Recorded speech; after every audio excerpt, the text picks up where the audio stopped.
So is a potential three-guard lineup for the Spurs a blessing or a curse? You are Locked On Spurs, your daily San Antonio Spurs podcast. Part of the Locked On Podcast Network, your team every day. Welcome back to Locked On Spurs, today the Locked On NBA Network. I'm your host, Jeff Garcia, Spurs writer for Kings 5 San Antonio. Glad to have y'all back, and happy Wednesday, everybody. Hope you're having a great day. It's hump day. Hey, look, it's a short week anyway, so we should feel good about that. You know, the week is going to be here quicker than you know. But as always, we thank y'all for making Locked On Spurs your first listen each and every day. Free and available where we get podcasts, iTunes, Spotify, Kings 5 Plus app. You know where to go. You guys are the everydayers. Keep coming here every single day to Locked On Spurs to catch up on the latest of your favorite NBA team. What are we talking about today? We're going to look at the potential three-guard lineup, rotation, roster, or however you want to say it. Basically, you got Fox, Castle, and potentially Dylan Harper. Is that a blessing or is that a curse? Yeah, there are actually a few bad things about that. We're going to discuss that. We'll start off with the good, all right? We'll start off why it's a blessing, and then we'll get into some of the reasons why it's not good. And then we're going to catch up with you on some Locked On Spurs fan comments. What are you guys talking about? And yeah, let's just say the draft, who to pick, all that good stuff. You guys are really talking about that. So much more. Let's go to bring in our guest. He is Raul Dominguez of the AP Sports. Follow him on X at Dominguez5. Make sure you do that right now. Raul, hope you had a great 3-day weekend, and welcome back to Los, buddy. Yeah, I did a lot of honeydews this weekend, so it was busy. All right, so what did you do? What was on the list? Oh, just backyard stuff. Some repairs around the house, and some lawn work. So a lot of that kind of stuff. You know what I did? I didn't do anything major, like go to the coast or anything like that, but kind of like split it, like something different each day. On Monday, I actually went to Victory Capital Performance Center with the Spurs practice, and I did some of the trails. I actually was surprised they got some good walking trails that kind of stretch pretty far in that area. I did the 1.8 mile route. That's called I think it's called the Rim. And for those who are in San Antonio, yes, it takes you to the Rim Park shopping center. But they had one that was 2.8 miles. It's called the Fiesta Trail. I don't know what's so fun about that, going to the Fiesta Trail.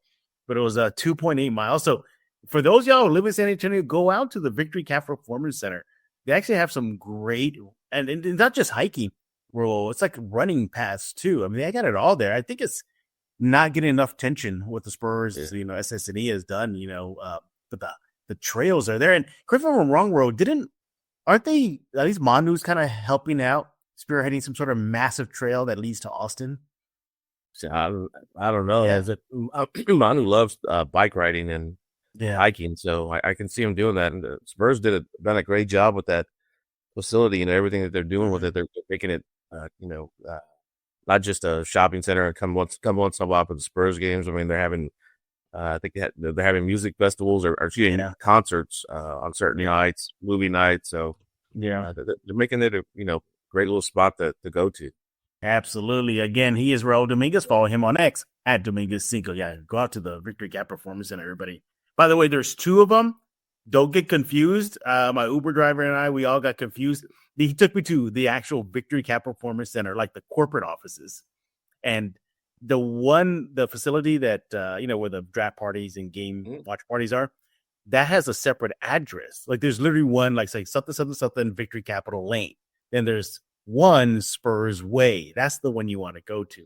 So, luckily the Uber driver was patient with me. We figured it out. But, let's go to dive into the topic today, and that is the potential three-guard lineup the Spurs could have should they draft Dylan Harper with the number 2 pick. That could be Harper, Castle, and Fox. So is it a blessing? Is it a curse? It's a little bit of a mixed bag. Obviously, it's a lot more blessings than curses, but we'll definitely cover the bad. And we're bringing this up, Raul, because there was another report yet again, this time via Mark Stein, that the Spurs are likely to keep the number 2 pick and likely are going to select Harper. So if that does come to pass, then that's 3 guards right there with similar build, similar skills. So, Raul, I'll start off with you. You're the guest here. Let's start off with why is it a blessing? Why is it a blessing to potentially have those 3 guards on the roster? I think it's a blessing because you have 3 solid playmakers. De'Aaron Fox has shown that, with his all-star selections and his all-NBA. And then Castle, rookie of the year, and he's starting to show more and more that he could create his own shot. Great scorer. And then Dylan Harper showed that in college. So if you think about it, I think it was last year when people were kind of upset saying the Spurs didn't really have a playmaker, right? To me, Trey Jones did a great job, but he didn't quite cut the mustard for some Spurs fans. But now you have three, and with not only can they create shots for themselves, they can draw the attention of the defense and kick it to Wemby, or Wemby can get it and they can pass it to one of them. So it's a good problem to have. To me, it's a good problem to have. Three great scorers, three great playmakers on your roster, not only on your roster, but in the same lineup. Yeah. I think you're absolutely right. Why it's a blessing for the Spurs. Look, you can have a triple threat there when it comes to playmaking, as you mentioned, rim pressure. All three excel at attacking the rim. There's nothing doubt about that. Even Harper in this college tape, he definitely loves to attack the rim there. Creation of shots for others. I think that's another huge blessing for the Spurs. So let's just say Fox takes a breather, in comes Harper and Castle out there. I mean, you're going to see minimal drop off, at least in playmaking and rim pressure. So there's that as well. And the other thing too is just the Harper and Wemby pairing. Just that by itself, you continue having that pick and roll threat for the Spurs, which is going to be lethal, I think, moving forward. If the Spurs do decide to pick him at number 2. Obviously it helps Wemby finish it at the rim or around the paint a little easier. What about this idea, Raul? What about the fact that the Spurs, should they go ahead and get Harper, and all signs are pointing to yes, it just kind of furthers their commitment, or at least the vision of positionless basketball, doesn't it?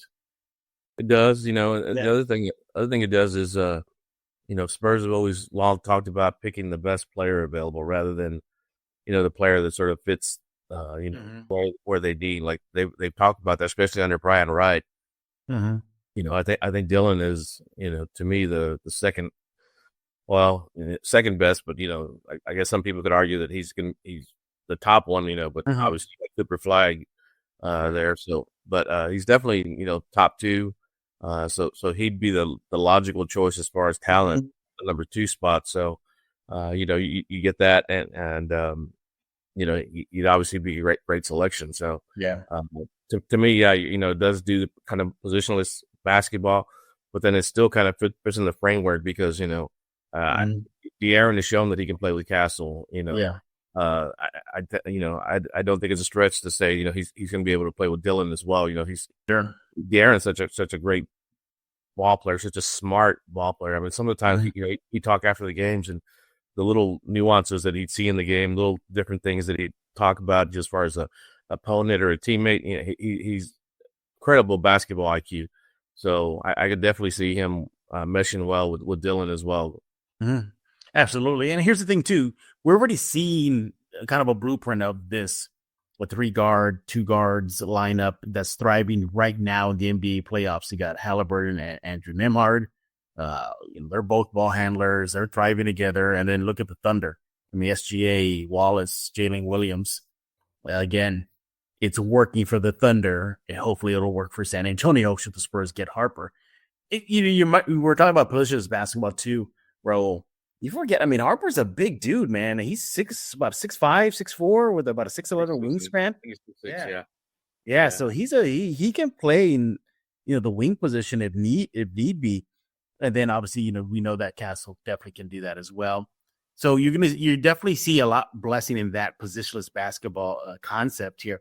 And let's talk about just the pace too. All 3 guys can continue that up tempo, that fast pace that NBA teams tend to thrive on in today's modern NBA world. Or you're seeing it again, with the Thunder. That's a big example. You got speed, you got athleticism from 3 guys. You got to let the Spurs push the pace, wear down defenses, score in transition, scoring opportunities. Talk about that. Just how with Harper, that's another pace threat, if you will. Yeah, definitely. Sorry. First, I was going to say you talked about the guards. People don't realize as well, or forget that Boston last year, they had Tatum, Brown, and Eric White starting. Those 3 guards. Yep. About similar size, Tatum 6'8", Jalen and Derek, Jalen Brown and Derek were 6'6", so kind of similar size. De'Aaron's a little smaller, but kind of similar size. But but as far as the pace, I mean, with those 3, they can rotate as far as who brings the ball up, who sets things up. Teams can't concentrate on one guy. Like, people would say, oh, let's shut down De'Aaron. Okay, well then you're going to open it up for Harper. Well, let's concentrate on Harper. Well, then you got De'Aaron, and then the big thing is, besides those 3, you have Wemby. I mean, Wemby's going to be the primary focus for any team. As far as the trying to slow down the offense, you're gonna have to kind of pick your poison with those 3. They can, all 3 of them can create. All 3 of them, you're right, because Spurs love to push the pace. All 3 of them can push the pace. And then the other thing is defensively. I mean, Oklahoma City is going to be, a force for years to come in the Western Conference. And if they draft Harper, they're going to match up really well with the Oklahoma City Thunder. As far as, you have Wemby and Holmgren. You have Castle. You put Castle maybe on SGA. He did a great job on him last year. Maybe you put Harper on him. Jeremy's in the starting lineup. Maybe Jalen. You put him on Jalen Williams, maybe, or Hartenstein, depending on who they start. But you have, I think Harper's going to be a great defender. I mean, his dad, Ron Harper, best defenders.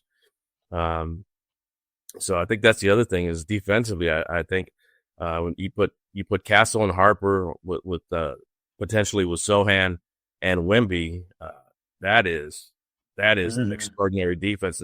Offense is going to be great, but defense, I mean, that's going to be killer for any team. To score on. Absolutely, as y'all can hear, there's definitely a lot more blessings than curses if the Spurs do select Harper and have a 3-guard lineup. It's been proven with other teams. We talked about the positions, basketball aspect, playmaking, rim pressure, pace, all that good stuff. It's seemingly likely going to work on paper. But are there any curses to having a 3-guard lineup that the Spurs can potentially have next season? Let's talk about that coming up next right here on Locked On Spurs with Raul Dominguez of the AP Sports. You want to follow him on X at Dominguez5. Make sure you do that right now. But first, I want to talk to you about Dash Pass. NBA fans, you know what time it is. Playoff season means big performances and even bigger rewards. DoorDash is bringing the best heat with a slam dunk deal for Dash Pass members during the 2025 NBA playoffs. It's called They Swoosh, You Score. Anytime a player drops 50 or more points in a playoff game, Dash Pass members score a free 3-piece crispy tender combo from Wingstop the very next day. Just place an order of $20 or more. Use code Wingstop50 at checkout, and that combos is yours. Crispy, delicious, totally free. Offer valid noon to midnight the day after the game. Terms apply. Look, you want to go get that deal, right? If somebody scores 50 or more, again, this Wingstop 50. Here's the other thing, too. You ever looked at your delivery fees and thought, my God, there's got to be a better way? With Dash Pass, you can get $0 delivery fees and exclusive perks like this one. How much would you save over a season? That's quite a bit of money there. Here's the play. You want to sign up for Dash Pass, unlock this and more exclusive deals all season long when a player or any player scores 50+ in a playoff game. Dash Pass members can grab a free 3-piece crispy tender combo from Wingstop the next day with a $20 plus order and use code Wingstop50. That's Dash Pass, your door to more savings, more flavor, and more ways to win. Terms apply.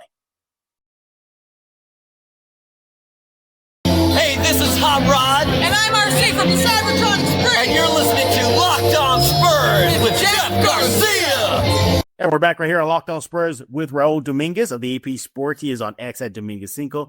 You want to do that ASAP. What else was on your honey-do list, by the way? So you did some real yard work. What else did you do there, Raul? Oh, taking care of the dogs. We got 4 dogs, so got to take care of them. So, yeah. Wow.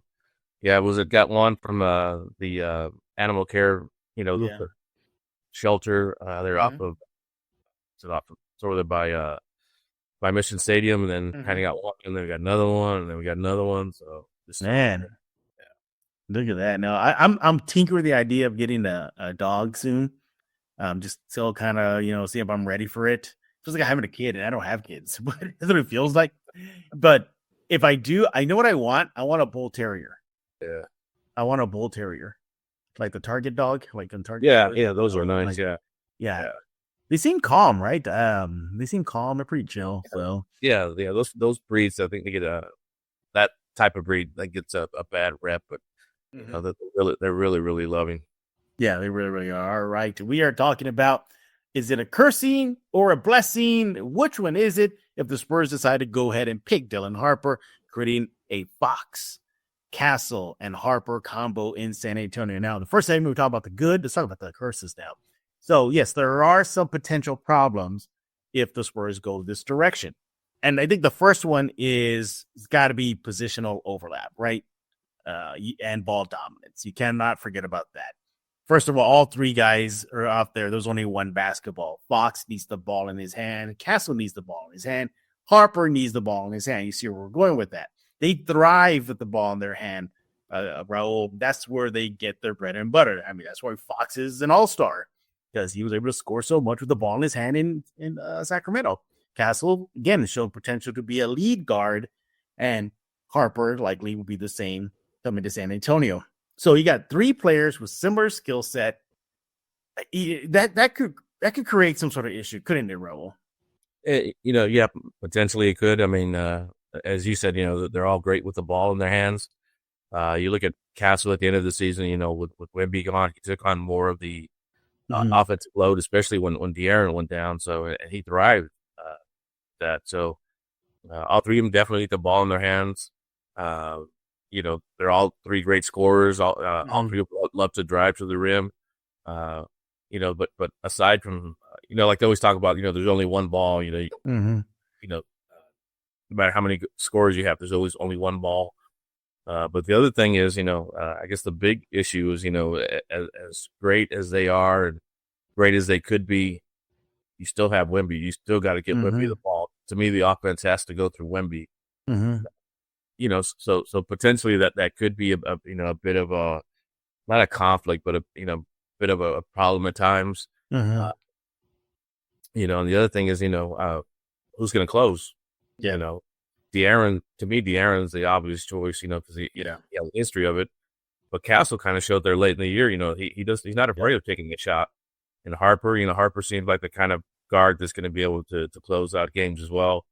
Then you have Wemby, obviously. So, that's another potential, not so much a problem, but it was a problem, but it's a good problem for Spurs and Coach Mitch Johnson to have. Who do I have direct the offense more? Who do I have close out games? Who sort of leads the offense, gets us into our sets. Yeah, absolutely. And here's the thing too: another issue that possibly could arise is, again, lack of outside shooting, specifically the 3-point shot. A very small sample size, we get it, but in 17 games with the Spurs last season, before he was sidelined, Fox was 27% from threes. You have Castle about 29% from the three line, and then Harper at Rutgers about 33%. So you get Harper bringing him in. The 3-point line is deeper than in college, so that might be a struggle there. So a lack of outside shooting, specifically from the three line, Raul, could be a potential issue, but we're seeing video so far released by the point guard, you call it the point guard guru, or works with a lot of point guards in the offseason. You're seeing a commitment from Castle in video of him working on his outside perimeter shot there. Hopefully Foss, with a bigger sample size, more time on the court, will up that 3-point percentage. That seems to be probably one of the bigger issues that could be presented next season. Raul, your thoughts? Yeah, definitely. I mean, because I guess of the potential starting group, Wemby would probably be the best 3-point shooter they would have. Yeah.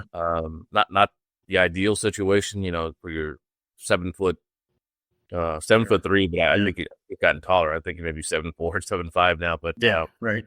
Have that guy, be your number one 3-point threat. But as you said, Castle's working on a shot, and to me, Castle reminds me of Kawhi Leonard in terms of, and DeJounte Murray in terms of how hard he works, especially in the offseason, to improve on things. And also during the season, I mean, people don't, again, I know people don't like Kawhi, but I'd see Kawhi working on, like he'd work on a specific move, like over and over again, during warmups just to get that shot down. Sometimes I'd see like something that he hadn't really done too much of, and then he'd work on that shot, and then he'd use it during the game. I think Castle's going to be the same way. He's going to work on that 3-point until he has it down, and I think he's going to become a 3-point threat. I think Harper, once he, starts playing the NBA games, he's going to realize, or he already realized it, but he's going to start working even more on his 3-point shot. I don't think you need De'Aaron to be a 3-point specialist. I mean, he can hit three. He doesn't take a lot of threes, but he hits clutch threes. But with him, you need him just to continue with the mid range and drives to the layup. Yeah, absolutely. And again, if this is a potential problem, the byproduct of that is defenses are going to sag on those guys. Just clogging up the lane. Giving Victor fits. So there is a potential for that to happen. Another thing too is just somebody's going to be hurting for minutes. And what I mean by that is, let's just say Harper is a real deal. Castle just continues to improve. Fox is being Fox. You can see reduced minutes for guys like Vassell or Sohan, because of the logjam that the Spurs could potentially have in a few months here. What do you think about that? Do you think that could be another byproduct of this, just, reduced minutes for other players? Oh, I think it definitely will. I don't think the minutes will reduce, severely. But the results are definitely. The minutes are definitely going to be sort of siphoned from some other players. Oh yeah. We had talked about Devin, being in the starting lineup, and then now everyone's talking about, how's Dylan going to put on the starting lineup? So everyone's sort of already kind of moved Devin out of the starting lineups.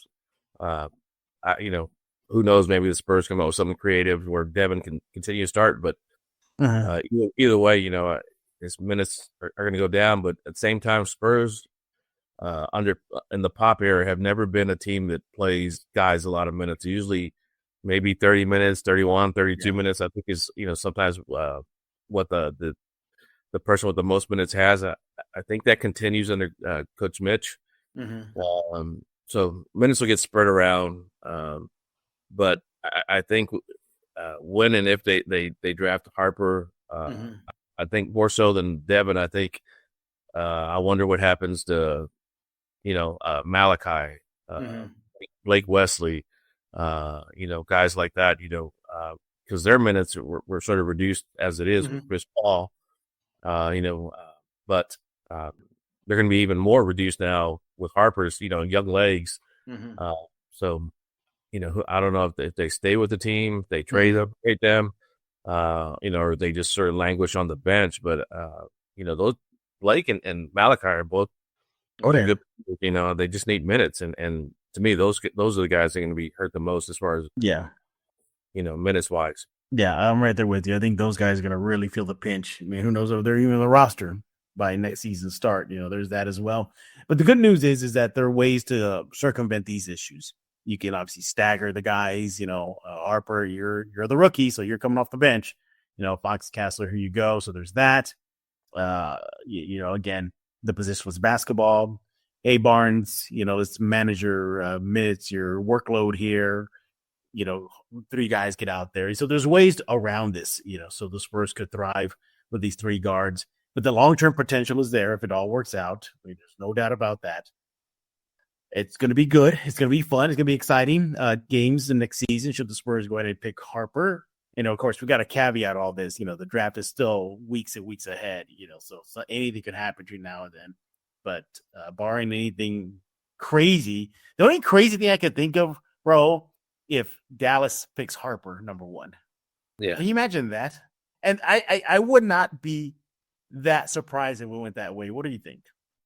I think if Nico Harrison passes on Cooper Flag, I think Maverick fans will definitely run him out of town. I think right now they want to. I think if he skips another, if they lose out on what they believe is another generational talent, he traded Luka, sort of isolated dirt from the franchise. And if you know, as good as Dylan Harper's going to be, Mavs fans want Cooper. If he doesn't trade him, I don't see how Nico survives. You know, as far as being a general manager. I would get it if they get number one and they use number one for Harper, because Kyrie, I think he's out pretty much the bulk of next season. I think maybe, you know, so I can understand that, you know, and you need a point guard, you know, that's why there's rumblings of Chris Paul likely not coming back to San Antonio next year and landing in Dallas. But anyway, you know what? I better contain myself, because I actually think Flag fits better with the Spurs than Harper fits better with the Spurs. Yeah, I think so too, as far as just sort of the position. But again, like I said, Spurs always draft the best player available. So absolutely. All right, those are our thoughts, whether it's a blessing or a curse if the Spurs pick Harper, presenting a 3-guard rotation there. Harper, Castle, Fox. Yeah, it could be fun times ahead, but it definitely is a high reward gamble should the Spurs go that route. But we've got to hear from you. What do you think about this topic? You let Raul know on X at Dominguez5. Let me know by leaving a comment on the Locked On Spurs YouTube page. Or go subscribe, leave a comment, or read that comment in a future episode. Coming up next, speaking of the Locked On Spurs fan comments, we're going to do that. Get into some the discussion, the talking points you guys are discussing over at the Locked On Spurs YouTube page. I am Megatron. Do not fail me and subscribe to Locked On Spurs with Jeff Garcia.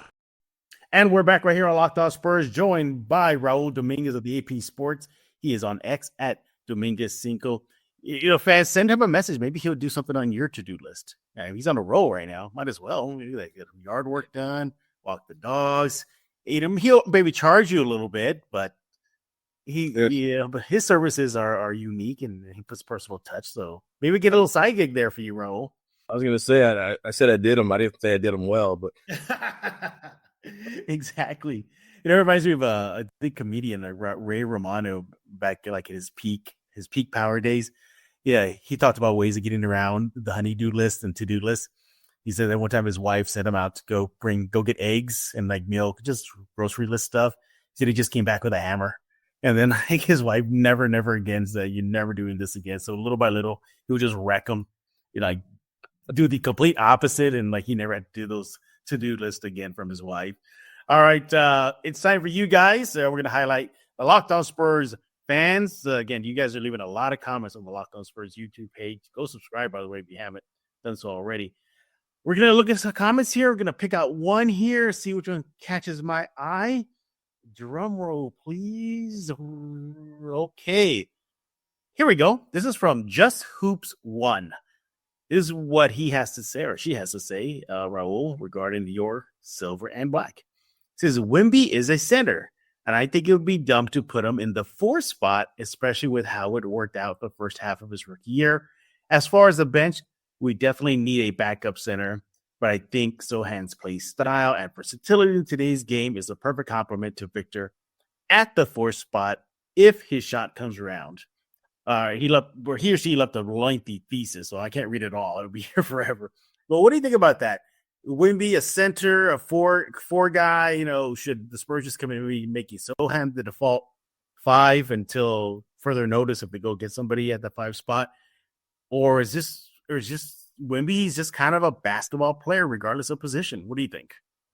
Yeah, I think that, you know, when they had Wemby playing the 4, you know, he stood, you know, and they had Zach at the center. Yeah, I know that, yeah. Wemby still did well, but he really thrived when he went to the center spot because, you know, less the lanes weren't clogged as much. At the center position, he could serve, you know, help everyone defensively. You know, whereas at the power forward, you know, or the wing, you know, he's having to sort of tie with someone. You know, if he's with the center, then he's able to kind of break free sometimes and help out defensively, or you know. You have the center, you know, usually sometimes or most of the time, the lane. So Wemby's around the ball more, or, you know, as far as the drives and such, you know, so to me, you always have to have Wemby at center. Even if you were to get another big man, I think Wemby is the ideal center defensively. So I just don't think you even if you get somebody else, Wemby's always got to be your 5. Yeah, I'm right there with you too. His skill set, his height, photos are him surfacing over the offseason. It looks like he added a little bit more weight to his body, so that's going to be good. And so on and so forth. I think he suits better at the 5 spot. No other center, can contend with him. I guess Chet has an outside shot. Joker definitely for sure. Even Wemby has admitted that Joker is the one that gives him the biggest fits on the court. But outside, you got to be up to that level, to handle him. So I think he's definitely better suited. Now, Sochan at the 5, it's a good option for now. It's a good Band-Aid, but it's not going to work long-term. He's undersized as much as he's tenacious on defense and gets under your skin and wants to throw some fists every once in a while. Just not going to be good enough, Raul. And let's face it, that, in my opinion, I think to me, that's still priority number 1. They got to get backup size for Wemby, don't they? Yeah. And, I'm still wondering if they're going to either sort of take almost a flyer at 14 or trade down. But I think the center from France, Reynal, people keep talking about how he looked great in the combines, how he's moving up. I think initially it talked about him maybe being a late first rounder or early second rounder, and now they're talking about him moving up in the first round. So, kid's got good size, good skills, hustles, and the fact that he's good friends with Wemby, doesn't hurt. Doesn't hurt as far as Spurs wise. Some give Wemby someone to challenge him in the practices. Right. Be the good backup center. Have someone that Wemby can.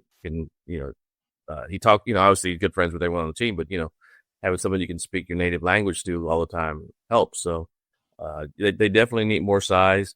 I think Jeremy can cover centers. He's shown that, but as far as doing that complete game, I think that's gonna be tough on Jeremy. And then the other thing is it takes Jeremy away from guarding other people. Like there were times when Pop and Coach Mitch Johnson would have Jeremy covering the point guard or covering the wing. Somebody that's hot. So if you have him at the center, then you sort of take that away from him. You take away that weapon from the Spurs, that defensive dog that can guard all 5 positions. I forgot. I think you're the only one to slow down Wemby in practice, right? I think you're the only really give him a challenge, right? No, I was yelling at him, and trying to tell him how to shoot, and he just looked at me like, "Okay, get away from me, little flea! Get away from me, little flea!" There, yeah. There's so many things on this. Well, speaking of to-do list, on the Spurs to-do list as well. Outside of who they will pick at number 2, there is still that need of a big man. I think that we talked about that recently in Locked On Spurs. Looked at the free agent crop of big men. There are some attainable guys. I think Brook Lopez fits what they need right now. Good thing to him is that he developed his outside 3 shot. I can remember back in his Brooklyn days, he was more of a plotter, big man, just bruiser. Now he's really evolved his game. He's a veteran. I think, for me on my short list, he's up there.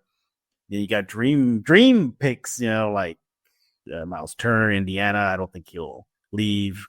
I think they'll stay, especially, the rate they're going right now, make to the NBA finals. So Naz Reid is another name, but they still got to address that big man spot, but who knows? Again, the offseason is still very, very, very young for your San Antonio Spurs. He is Raul Dominguez of the AP Sports. Follow him on X at Dominguez5. Do that right now. What you working on right now, Raul? Just kind of waiting on the draft. I don't have any sources or anything like that as far as but I just don't see the Spurs trading the number 2 pick. I think they definitely keep it. I have a feeling that something's going to happen at 14, maybe trade down, maybe trade it away like they did with the number 7 pick last year. I think the Spurs want to stay flexible as far as maybe signing. Maybe they sign a Naz Reid in the offseason. Maybe they sign Lopez, who I think would be a great fit on the court as well as off the court. He'd be a great leader for them. So great locker room leader. So just have to wait and see what happens with that. And we'll get to see him fight with the Coyote Doesn't he fight with mascots? Isn't that his thing? Uh, Or is that his brother? That's his brother. That's his brother. It's his brother. Okay, well, when his brother's in town, they reunite. Maybe we can see that with how he get business. Again, he is Raul Dominguez of the AP Sports. Follow him on X at Dominguez5. Raul, we thank you for taking time out of your schedule.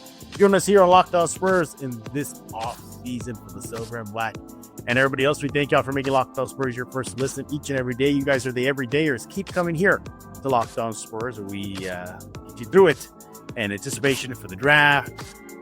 Let's got Summer League, a bunch of other stuff on the horizon. And for your second listen, check out Locked On NBA Big Board NBA draft expert Rafael Barlow. Reacting to every workout, interview, rumor leading up to NBA draft. Find the Locked On NBA Big Board show on YouTube or wherever you listen to podcasts. We'll be back tomorrow. Talk all things Silver and Black. I think we're still going to continue our player recap. I think we're going to have Sohan under the microscope tomorrow. So that should be interesting there. Fans, definitely like talking about him, the good and bad. So we're going to talk about Sohan like in the next episode of Locked On Spurs. So for Raul Dominguez, I am Jeff Garcia. We're going to put a lock on this episode of Locked On Spurs.